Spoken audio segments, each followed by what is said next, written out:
Bismillahirrahmanirrahim. Alhamdulillahi rabbil alamin. Wa ashhadu an la ilaha illa Allah waliyyus salihin wa usalli wa usallim ala an-nabiy al-mustafa al-amin al-mab'uth rahmatan lil alamin wa ala alihi wa sahbihi wa man da'a bi da'watihi wa tamassaka bi sunnatihi ila yawmiddin. Të gjitha falënderimet i takojnë Allahut të madhruar, ai është i vetmi i denjë dhe meritor për të qenë i lavdruar dhe i adhuruar. Përshëndetje dhe bekimet janë për të dërguarin dhe të zgjedhurin e tij Muhammedin sallallahu alaihi wasallam, familjen, shokët e tij dhe të gjithë ata të cilët me mirësi dhe sinqeritet pasojnë rrugën e tij deri në ditën e fundit të kësaj bote. Allahun e falenderojmë për të gjitha mirësitë dhe begatitë, jemi mirënjohës në mënyrë të veçantë që na e ka mundsuar që edhe sonte të vazhdojmë shoqërimin tonë në këtë termin të rregullt, duke qenë se javën e kaluar nuk kemi pas takim për shkak të punimeve që janë kontu të zhvilluar në xhami, e cilat halas janë kry në formën përfundimtare, po shpresoj që për javën e ardhshme do të jemi me më shumë komoditet edhe se sonte. Sido që të jetë, ne të e pas parasysh në jetën tonë çdo vepër e cila ka vlerë, edhe prej cilës shpresojmë me fitu, dëshmojmë gatishmëri edhe me hjek kapak, po jo shumë gjithsesi. Ajo që do të flasim sonte është diçka që lidhet me nevojat njerëzore edhe me mënyrën se si Allahu i madhruar i plotson ato me ofertat e veta, kësaj mundemi me thonë me përgjegjësi të plotë edhe pa asnjë hamendje me përmend se Allahu i madhruar i ka ofruar njeriu krejt çka ka nevojë për te. Bile jo vetëm kaq, por duhet me shtu edhe për krejt ato për cilat njeriu është i vetëdijshëm se ka nevojë për to, por për te kësaj Allahu i ka ofruar edhe plot gjëra tjera për cilat njeriu nuk ka qenë i vetëdijshëm se i nevojitën, edhe i bojnë mirë. Kështu që shumë gjëra Allahu na i ka dhënë pa i lyp fare, na i ka dhënë prej mirësisë ti. E keni dëgjuar, besoj, ose e keni lexuar kur thonë nganjëherë prej urtësisë njerëzore është me u drejtu Allahut me thonë: o Allah, na e ke dhënë udhëzimin pa ta lyp, andaj mos na privo prej xhennetit të cilin jemi të e lyp me ngulm. Allahu është shumë i mirë. Ato që na i jep hala pa i lyp janë dëshmia më e mirë se ka më na i dhënë edhe ato të cilat i lypim, thjesht veç do të me dëshmu se po i dojmë çato gjana. Edhe nuk ka diçka tjetër këto. Mundet njeriu me insistu në diçka, mundet njeriu me kërku diçka, edhe mundet me ndodhë që Allahu mos me ia dhon. Mirë, po kjo nuk është për shkak se Allahu s'don me ia dhon, po për shkak se ajo që njeriu është të e lyp, mundet mos me i bë mirë. Edhe i ofron Allahu diçka tjetër, që realisht mundet me konë shumë ma e mirë, e që këti si ka shku mendja me kërku gjana. Që kjo e fundit nuk është tema jonë. Unë e bona vesh si hymje, ndërsa tema jonë është Allahu i madhruar i ka ofru njeriu udhëzim. I ka ofru udhëzim pa qenë njeriu i vëmend shumë se cila është varësia e tij, cila është nevoja e tij për atë udhëzim, cila është dobia e atij udhëzimi për te. Pra pa qenë të vetëdijshëm, Allahu i ka ofru. Pa lyp njerëzit, Allahu ka çu pejgamber. Pa kërku njerëzit, Allahu ka shpall libra. Pa e dit njerëzit çysh funksionojnë gjanat, Allahu ka caktuar dhe ka përshkru dispozita, halal, haram, obligime, e kështu me radhë, të gjitha këto për të mirën e njeriu. Madje edhe ato obligime që Allahu i ka kërku prej neve janë, si me thonë, të mundshme dhe të natyrshme për neve, po kjo pa ka rëndësi, sa ka rëndësi fakti se ato janë shumë dobishme për neve. Për arsye se e ka kriju Allahu një xhennet të cilin s'mundëm mirësitë e tij, edhe vlerën e tij, edhe realitetin e tij s'mundëm me imagjinu. Sado që të ketë ndonjëri prej neve imagjinat të bujshme, prapë mbetet ajo që ka thonë pejgamberi sallallahu alaihi wasallam, në xhennet ka çka s'ka pas syni, s'ka dëgju veshi, edhe çka nuk e imagjinon dot asnjë mendje. Pra Allahu çto e ka kriju për njerëzit, e tash urtësia e lyp që mos m'ja u bë komplet dhurat pa kurfar dëshmije njerëzimit të xhenetin, po i ka caktuar Allahu do sprova, do teste të lehta të kalueshme, thjesht veç për m'ja udhuru njerëzve të xhenetin, edhe e themi edhe këtë me përgjithësi, se ata që nuk përfundojnë në xhennet, pra njerëzit që s'kan me hynë në xhennet, e ata që s'hynë në xhennet dihet ku kanë me përfundu, arsyeja e mos hymjes së tyre në xhennet është thjesht veç pse s'kan dashur. Ka thonë pejgamberi sallallahu alaihi wasallam, kullu ummeti yadkhuluna al-jannata illa man aba, të gjithë do të hyjnë në xhennet përveç atyre të cilët refuzojnë. Pra veç kush s'dan se të gjithë kanë mundësi me hyjë në xhennet. Këtë udhëzim, tash po kthehemi te udhëzimi edhe po dalim te tema jo. Këtë udhëzim që Allahu i madhruar na e ka dhënë është i përkryer në aspektin e teorisë. Allahu në Kur'an kur flet për fjalët e veta, për Kur'anin, thot wa tammat kalimatu rabbika sidqan wa adla. Fjalët e Zotit tënd kanë arrit për sosmërinë, edhe për nga vërtetësia, edhe për nga korrektësia. Çto dy gjëra i ka përmend Allahu. Fjalët e Allahut janë të përsosura. Edhe nëse i qesim peshorën e vërtetësisë, çdo më thon, kur Allahu informon për diçka që ka kalu, ajo padyshim që është e saktë. Asnjë fije dyshimi aty s'ka hiç. Është e saktë në mënyrë absolute. E njëjta gjë është edhe kur paralajmëron për diçka që ka me ardhur. Pra këtu është saktësia. Çka ka kalu, Allahu na ka rrëfy, çashtu o kon. Çka vjen, Allahu na ka paralajmëruar, çashtu është, edhe s'ka asnjë minimum të hapësirës për me e diskutuar atë. Kjo është aspekti i vërtetësisë. Aspekti i korrektësisë ka të bëjë me të gjitha ato fjalë të Allahut fuqiplot që nuk janë as lajme nga e kaluara, as paralajmërim për të ardhmen, po janë porosi, udhëzime, urdhëresa, bëni këto, mos e bëni këto, bëni kujdes prej kësaj, e këto në kuptimin e korrektësisë gjithashtu janë të përsosuna, për arsye se as atyne kërkosh në dunjat s'mundet me u gjetë të vërejtje. Se janë të përsosuna dhe çdo gjë që Allahu e ka ligjësu, ajo është qashtu edhe nuk ka mundësi me qenë ndryshe.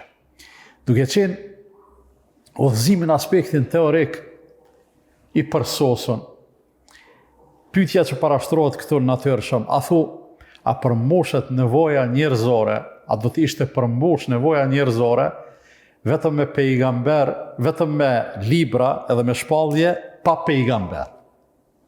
Allahu na të gjithë e dim se çdo shpallje, madje edhe kur s'ka zbrit libër të ri, ka çu pejgamber. Pse? Për arsye se këtu paraqitet nevoja njerëzore për çka? Për model praktik, për shembulltyr.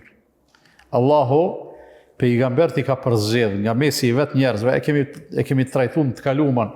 Pse s'ka çu Allahu me laçë pejgamber? Për arsye se s'do të arrihej synime. Me laçja s'kishë mujt na me marrë yrnek me laçën. Se me laçet as nuk narthin, as nuk i vjen zheg, as nuk untohen, as nuk eshtohen, as nuk smuhen, as nuk vdesin në këtë dunja, edhe na secili prej neve, ose secili njeri kesh mujt me thonë, po kallaj për ty jo me laçe, kallaj ti me marrë abdes me ujtë ftaft, e kallaj me ardhë në xhamin -10, -20, e me u falë, e me u kthy, e me shku, e me ardhë, e me agjeru, pse se asnjë prej këtyre s'paraqet për me laçën asnjë problem. Allahu i ka përzgjedh njerëzit pejgamber, i ka përzgjedh njerëzit për me qenë shembulltyr dhe model për njerëzimin. E këtu pastaj arrihet ai efekti i plot, i mrekullueshëm, i modelin. E ç'kjo është tema jonë, do më thonë Kur'ani dhe koncepti kuranor për modelin, për shembulltyrën. Për arsye se njeriu krahas dijes ka nevojë edhe për praktik. Njeriu ka shumë nevojë me e ditë një gjë e caktuar çysh bëhet. E kam përmend gjithë edhe e kemi shumë parasysh besoj. Dhjetra, qindra urdhresa në Kur'an i kemi për namaz. Do të thonë sigurisht rreth 100 ajete, ndoshta pak më tepër janë që flasin për namaz. Pjesa dërmuese e tyre është faluni, keni kujdes namazin, ruajeni namazin, ata që e falin namazin. Mirë po, ato detajet, shumica e detajeve të namazit nuk janë në Kur'an. Pse? Për arsye se edhe sikur të ishin, ajo për neve do të ishte shumë ma e vështirë me e kuptu edhe me e apliku, ndërsa Allah i madhruar këtë problem na e ka zgjidh me një sen të thjesht shumë. Ka çu pejgamber, atë pejgamber e ka mësu Gjibrilit që do të më falë, a i na ka mësu neve.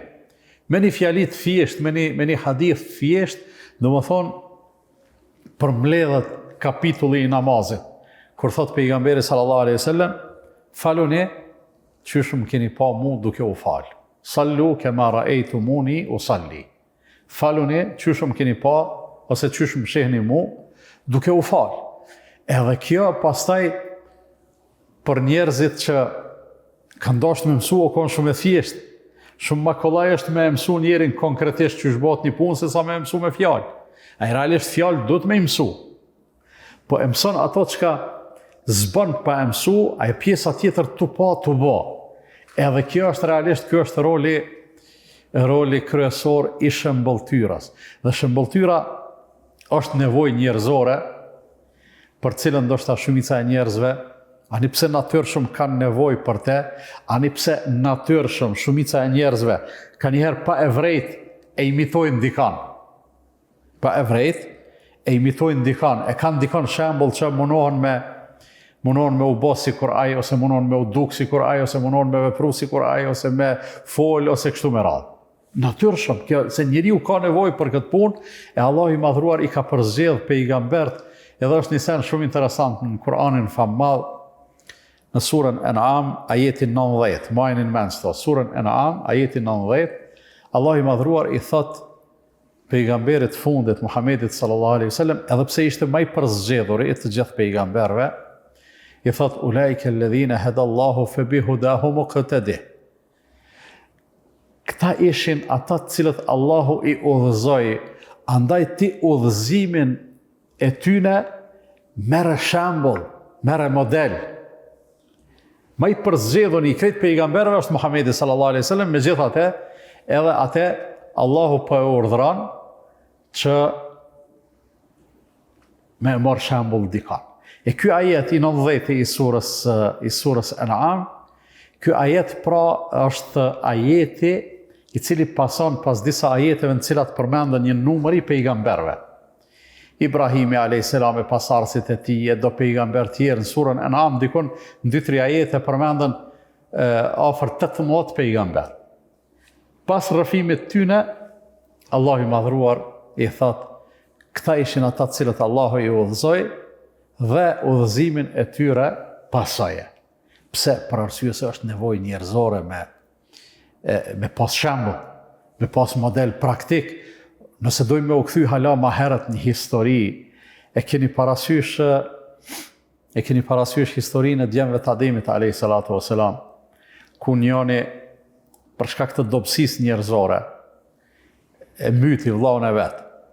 Pasi që e mbyti u bë pishman, çka bona, ju çelën syt, edhe kishte nevojë me bë diçka që me i paksu pasojat. S'më i kemi ja kthy shpirtin ma, sikur të ishte e mundun, do t'ja kthente shpirtin.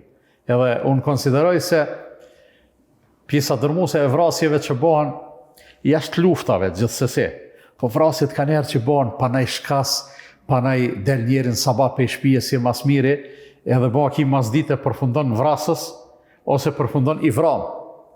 E çata vrasësit e shtyne rasteve të çostit, edhe të pa paramendim, po edhe ata me paramendim që e bojnë, jem shumë i bindur që me pas mundësi me kthy shpirtin atij që e kanë vrarë ja kishin kthy.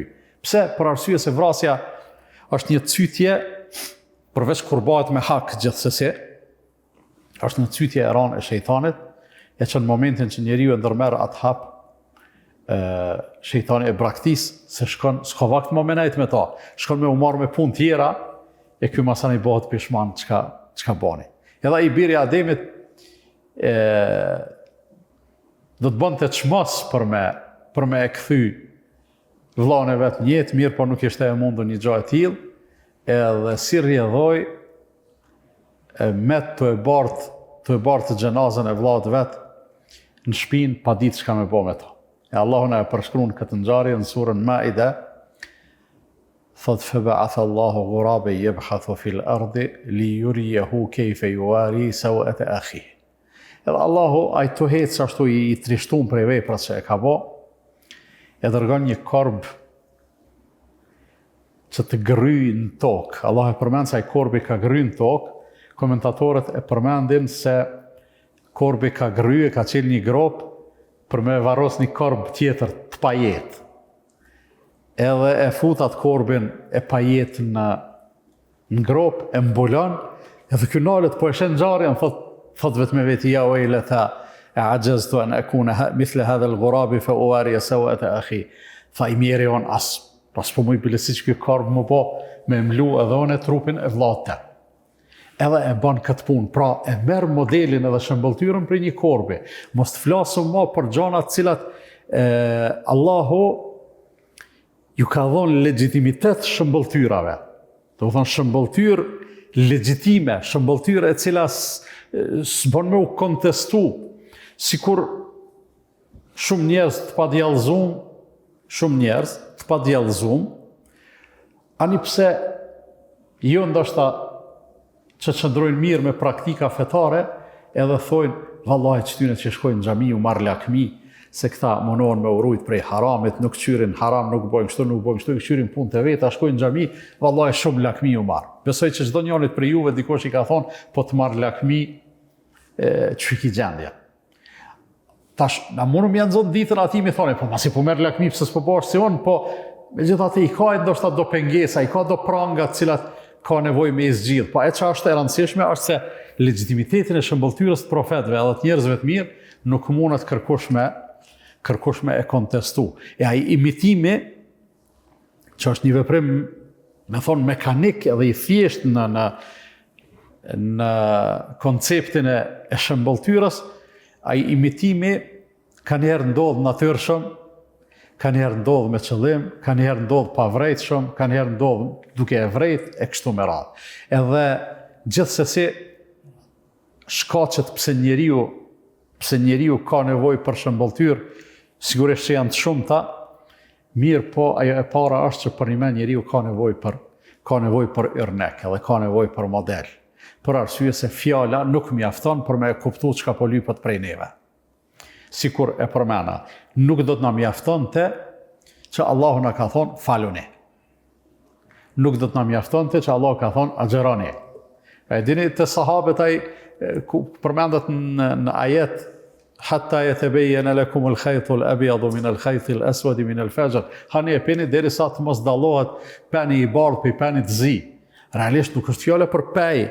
Ani pse ai sahabiu i ka marrë 2 pej dhe i ka kthyer o dal jashtë në bardh në terr kur po dallohen. Sukon qëllimi aty, qëllimi dikon tjetër. Mirë po çe, teoria pa shembull praktik, pa model praktik. Kështu që edhe në kuptimin e gjonave konkrete dhe praktike, nevoja njerëzore për shëmbëltyrë është evidente, por edhe në këtë kuptimin e përgjithshëm, çysh do të ishte jeta për shembull, sikur njerëzit mes tjerash të mos merrnin model, çysh bëhet ndërtimi i shtëpive, çysh bëhet ndërtimi i ujësjellësit, i rrymës, i kanalizimet, çysh ndreqen kerret, çysh marrohen kerret, çysh mësohet vozitja e kështu me radhë. Të gjitha këto pra janë dëshmi e mirë se çfarë nevoje ka njeriu për model. Tjetrën anë, ndikimi i modelit. Njëra anë ishte nevoja njerëzore. Tjetrën anë, ndikimi edhe mundësia për me undiku ai i cili e sheh modelin edhe shëmbëltyrën është le që është e pamohueshme, po sa është ndikimi është edhe e papërshkrueshme. Besoj e kemi dëgjuar të gjithë thonjen vepra e një njeriu, cilin e shohin 1000 njerëz të vepru, ka ndikim më të madh se sa fjalët e 1000 njerëzve drejtuar një njeriu. Pra me mundu me fol shumë, mirë po vepra ka shumë ma shumë ndikim se sa fjala, edhe kjo është e pamohueshme. Prapi referohemi pejgamberit sallallahu alaihi wasallam, i cili në një rast i urdhëroi, ishin nisë me shku me bë umre, Ishte pa ëndër pejgamberi sallallahu alaihi wasallam, edhe ëndrat e pejgamberëve ishin realitet, gjithsesi do të realizoheshin. Sahabët shkuan të kënaqur 1400 vete morën atë rrugë, para se me rrinë Mekë dolën thanë ose ka më derë xhak ose keni më kthy. E pejgamberi sallallahu alaihi wasallam nuk e preferonte me derë xhak, e boni një marrëveshje. Edhe ju tha therrni kurbanat që i keni marrë me veti se po kthehemi. Sahabëve si u pëlqej kjo. Disa bile thanë ja Rasulullah, po ti na the që ke pa ëndër që kena me shku në qabe. Ishte një farë zgënjimi. Edhe tha po, edhe ka me ndodh, po në s'kum pa ëndër që qëtash kena me shku në qabe. Kena me shku, kur ka thonë Allahu.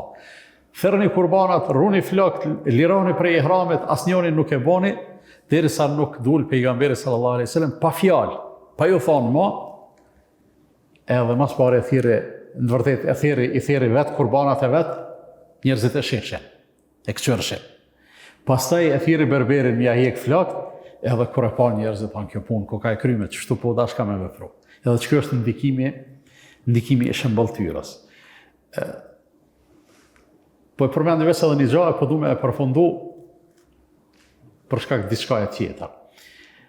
Allahu kur i përshkruan robërit e vetë të mirë në Kur'anin fammadh, në surën Furqan, mes tjera që i përshkruan ka fundi edhe me walladhina yaquluna rabbana hab lana min azwajina wa dhurriyyatina qurrata a'yunin waj'alna lil muttaqina imama. Dhe ata të cilët thonë, Zoti ynë na dhuro prej bashkëshorteve tona dhe evladëve tonë gëzim, rahati, kur t'i shohëm mu knaq, jo kur t'i shohëm mu trishtu. وَجَعَلْنَا لِلْمُتَّقِينَ إِمَامًا. Që kjo është ajo që do të me unë nënvizu. Dhe na bën, na të kishum lyp, o në shpesh e përdori, që to i thonë të kishum lyp na me logikën tonë, kishum thonë o Zot, na bën neve të devatshëm, ose na bën prej të devatshmive, por jo, ata ma të veçantit lypin, o Zot, na bën prijatar të devatshmive, shëmbëltyr të devatshmive. Pra jo thjesht veç me u bo njeri i mirë, po me u bo njeri i mirë në një nivel shumë të avancum, e si rrjedhoj e kësaj, Allahu thot pastaj, ulaike yujzauna al-ghurfata bima sabaru. Allahu pastaj thot, këta të këtillët do të shpërblehen me pozita shumë të larta për shkak se u treguan të durueshëm, edhe që kjo me qenë prijatar edhe i durueshëm gjithmonë shkojnë bashkë. Edhe shpërblimin Allahu e jep simas asaj që njerëzit e kanë meritu. Nuk kanë lyp me u bë të devotshëm do si do, po kanë lyp me u bë të devotshëm nivel të lartë, edhe Allahu shpërblimin pastaj si u ka dhënë do si do, po jo ka dhënë në një nivel shumë të lartë. Ka mbetë edhe një pjesë për një shembulltyr konkrete, cilën Allahu i madhruar e përmend në surën Al-Baqara, Ibrahimin edhe Jakubin, alayhim salatu wassalam, edhe çka u than ata bijve edhe pasardhësve të tyre, nëse Allah na jep ymër edhe mundësi, do ta trajtojmë takimin e radhës. Insha Allah. E kemi musafir Mulla Bekirin për i Shkupit. Mulla Bekirin ton e njefni besoj, nuk besoj që ka njeri që nuk e njeh. Është shoku jam, vllau jam, jemi rrit bashk, edhe plesnin e arritëm bashk, unë e për pranoj kjo alas, po do në me pranu. Kështu që e kësha lutë që me një fjalë me na u drejtu. Rasulillah, wa ala alihi, wa sahbihi, wa man wala. Të dashur dhe nderuar vëllezër të pranishëm në këtë xhami, e lutim Allahun e Madhëshëm që gjithëve që keni ardhur që me fal namazin e yatsis, me një shtesë që të jeni pjesë e këtij mezhlisit të xhairit, Allahu t'ju shpërblen me shpërblimet e tij të mëdha. Mezhliset e ilmit sot në botë janë prej mezhliseve më të begatshme që një musliman ka mundësi me qenë pjesë e atyre mezhliseve. Fatkeqësisht, një pjesë e madhe e besimtarëve mashtrohen mas mirave të kësaj botës dhe qefeve të saja dhe shpesh herë ish përfillin mezhliset ku përmendet Allahu i Madhërisëm dhe dërgohen salavate mbi pejgamberin sallallahu alaihi wasallam. Një gjë të gjithë na duhet me kuptu se i humburi nga mos pjesëmarrja në mezhliset e ilmit është ai që s'merr pjesë. Mezhlisi dhe ata që marrin pjesë me mezhlis, mësimi, ligjerata dhe ai që ligjeron, ata nuk humbin as në peshë, as në vlerë, pse dikush nuk e përcjell atë mezhlis. E kemi vërejt gjithka, se sikur se është e mirënjohur njeri kur e ka një të mirë, Kur e ka një të mirë, e shpërfill atë. Nuk ja di vlerën. Ashtu si kurse na që kemi ujë mbollëk, nëse na derdhet uji pa kufi, smërzitemi edhe nuk brengosemi, ashtu si kurse edhe Arabët se u derdhet benzini edhe nafta nuk brengosen e nuk mërziten, ashtu edhe sikur përpara në fshatrat tona kur kishin qumësht mbollëk, nuk mërziteshin e bezdiseshin pse u derdhej kusia me qumësht me tamël. Sot fatkeqësisht një pjesë e madhe e xhamatit ton, vllaznive ton, dashamirëve ton, miqve ton, edhe ata pse mungojnë për mësime edhe nuk janë të pranishëm të mëgjise, gjithashtu nuk brengosen. Mirë po, realiteti është se na kur dalim para Allahut madhreshëm, secili prej neve do bëhet pishman për çdo sekond e kohë më gjatë, pse atë nuk e shfryzoi që nëpërmes saj të fiton kënaqësinë e Allahut xhelal dhe bekimet e tija. Andaj e bëra këtë dua për ju që jeni të pranishëm, sepse me të vërtet atë që don Allahu dhu xhelal ja rregullon situatën, fillimisht ja rregullon zemrën dhe niyetin, pastaj edhe situatën që ai me qenë pjesëmarrës në mëgjliset e ilmit. Ligjëratën që Hoxha Ekrem e mbajti para jush fliste për shembullin. Edhe realisht kjo është njëra prej qëllimeve kryesore të pedagogjisë islame, që secili musliman ta shndron në model dhe shembull për tjerët. Mirë po, përgjegjësia më e madhe në këtë drejtim u bie atyre që e quajnë veten lider të umetit islam. E lider të umetit islam janë dy kategori. Janë pushtetarët që kanë pushtetin dhe janë dietarët që kanë pushtetin autoritativ me dijen që ka dhënë Allahu dhu xhelal. Dhe para kësaj gjendje, liderët e besimtarëve kanë qenë pejgamberët e Allahu dhu xhelal. Dhe kur Allahu i madhreshëm flet për pejgamberët, ata i sjell si model dhe thot ulaika alladhina hadahumullah fa bihudahum iqtadih. Ata burra janë që Allahu i ka udhëzuar, edhe në udhëzimin e tyre ndiqni ata. Pra, qudwa në gjuhën arabe e ka kuptimin e shembullit, e modelit të cilin duhet me ndjek. Andaj pejgamberët e Allahut ishin modeli i përkryer që e la Allahu i madhreshëm si shembull dhe model për besimtarën përgjithësi.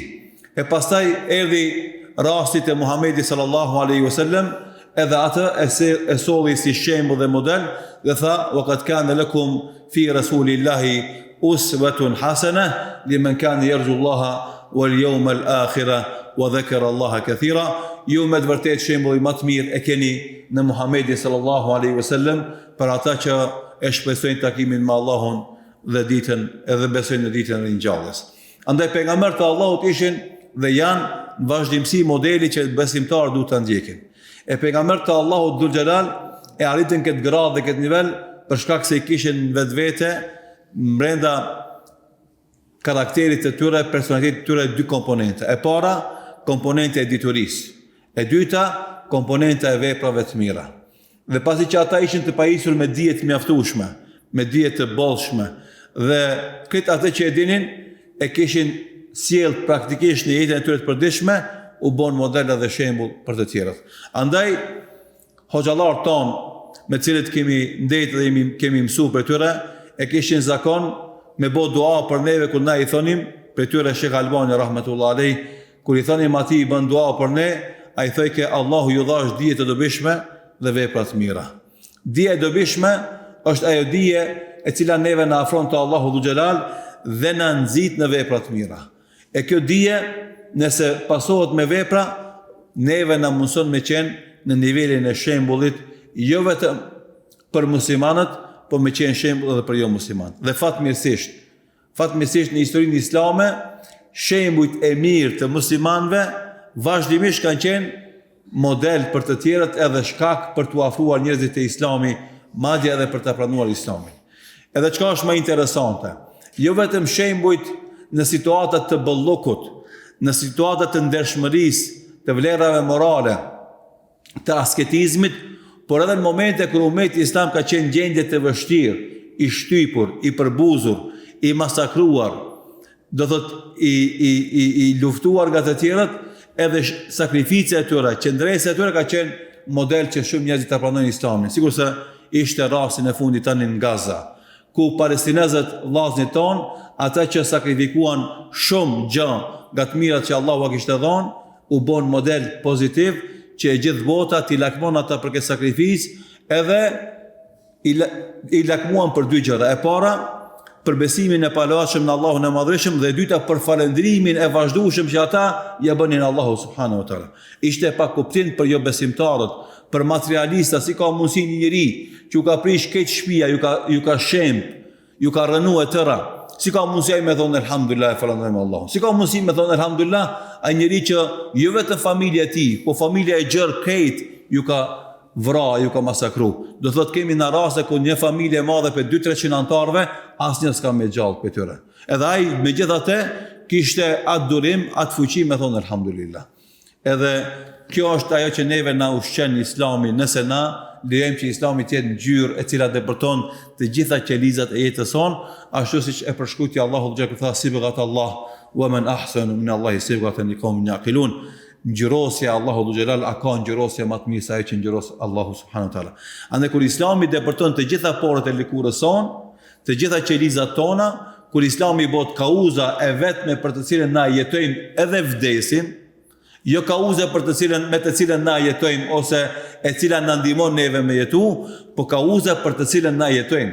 Dhe në momentin që kemi atë kauzë të gjallë, na kemi marrim frym, dhe në momentin që na zhduket kauza, na ndërprihet frymarrja jon, kur kështu të jetë Islami i pranishëm te na, në gjithsesi do ofrojmë modelin të gjitha situatat. Edhe kur kemi pushtet edhe bollok, por edhe kur kemi varfëni, edhe kur kemi mangësi, kemi ngushtica.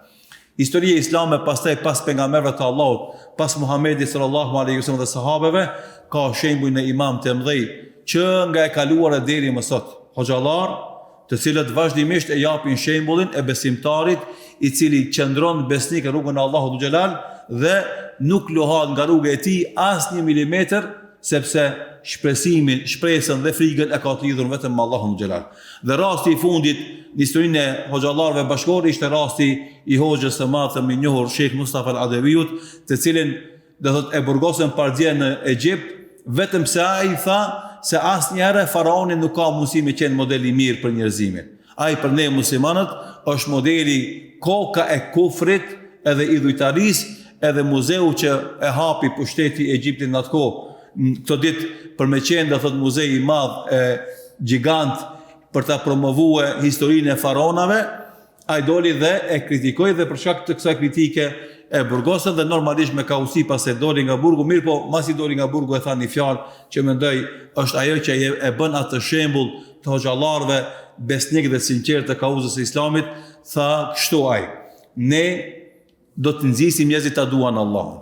Ne do të nxisim njerëzit ta duan pejgamberin sallallahu alaihi wasallam. Ne do i nxisim njerëzit të duan veprat e mira. Dhe ne vazhdimisht do mundohemi të zbatojmë të gjitha veprat që na afrojnë te dashuria e Allahut xhelal dhe që nuk na lejojnë neve me radhë në mëkate. Dhe asnjë friksim me burgim, asnjë friksim me pagesa materiale kaucion, dhe asnjë kërcim tjetër nuk ka mundësi me na ndalë neve nga kjo rrugë. Pse? Sepse respekti ndaj pushtetarëve është në vepra të mira. Dhe kur ata urdhëjnë në vepra të këqija, na nuk i nështrohemi atyre. Edhe nëse na kushton kjo, do thot me humbje të lirisë apo me humbje të jetës. E kjo është begatia e kësaj feje o vllazni.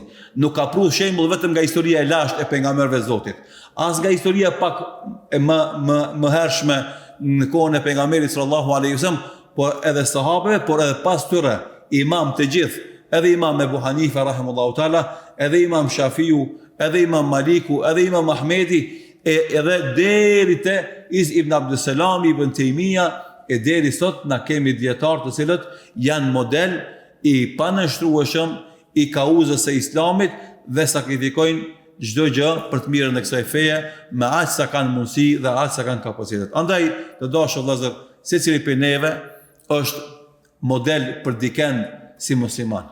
Dhe përgjithësinë nuk duhet të mësojmë na ta kërkojmë vetëm prej tjerëve, po secili prej nesh, edhe hoxha, edhe xhamati, pa përjashtim, edhe pa dallim mes tyre, secili prej nesh duhet me kërku përgjithësinë edhe nivelin e përgjithësisë së modelit nga vetja e vet.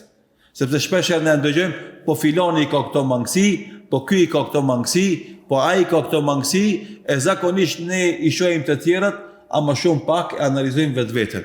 E muslimani i mençur është ai i cili vazhdimisht të gjitha këshillat edhe porosit janë nis nga vetja e vet.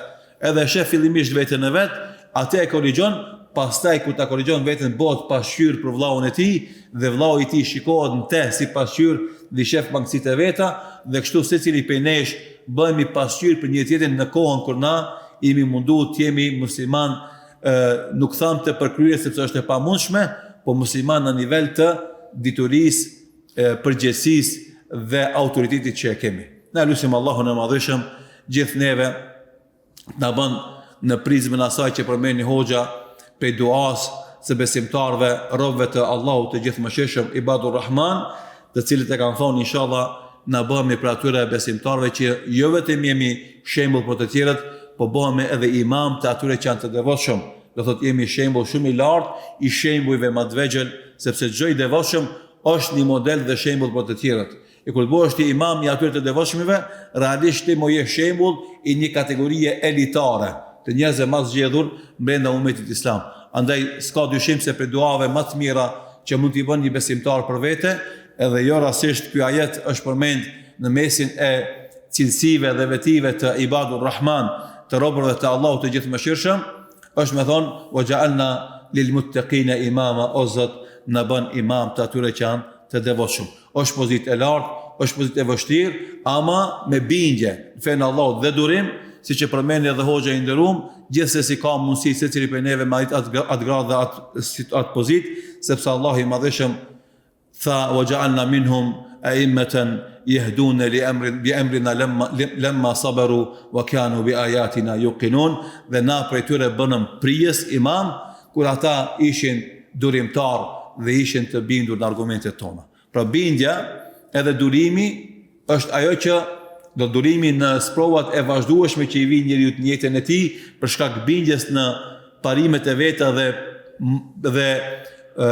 stabilitetit të tij në këto parime e bën atë prijes dhe udhëheqës ndaj të tjerëve, dhe andaj Sheikhul Islam Ibn Taymiyah rahimahullah thoshte bi sabri wal yaqin tunalu al imamata fi din, me sabër dhe yakin arrihet imamllëku në din. E inshallah gjithve Allahu në bën imam të mëdhej në këtë fe, duke ofruar bindjen e fuqishme dhe durimin e madh të mbështetur në dinë e dobishme dhe vepra të mira, dhe domethënë kontinuitetin dhe vazhdimsinë të cilin e tregojmë gjatë jetës tonë derisa të jemi gjallë dhe deri në momentin e fundit. Inshallah taala Allahu na stabilizon këtë fe, na i forcon këmbët dhe inshallah nuk dalim për kësaj bote përveç se duke qenë Allahu i kënaqur me ne dhe ne të kënaqur me te. Përfundesh e falenderoj Hoxhën, Allahun tem e kremin, që na dha mundësi që të themi disa fjalë në vazhdimsi të asaj që e kishte nisur Hoxha si ligjërat e javës me ju. Lutem Allahun e Madhëshëm që Allahu na i falë mangësitë tona, na i falë dobësitë tona. Lutem Allahun e Madhëshëm që të na mëshiron dobësitë tona, na jep sinqeritet në fjalë dhe vepra, dhe ashtu si na ka bashkuar në këtë mezhlis të këndshëm të bukur në këtë xhami të Allahu dhu xhelal. Allahu i Madhëshëm na bashkoft me Muhammedin sallallahu alaihi wasallam në Jannatul Firdaus. Wallahu ta'ala a'lam wa sallallahu ala Muhammedin wa akhir da'wana alhamdulillahi rabbil alamin.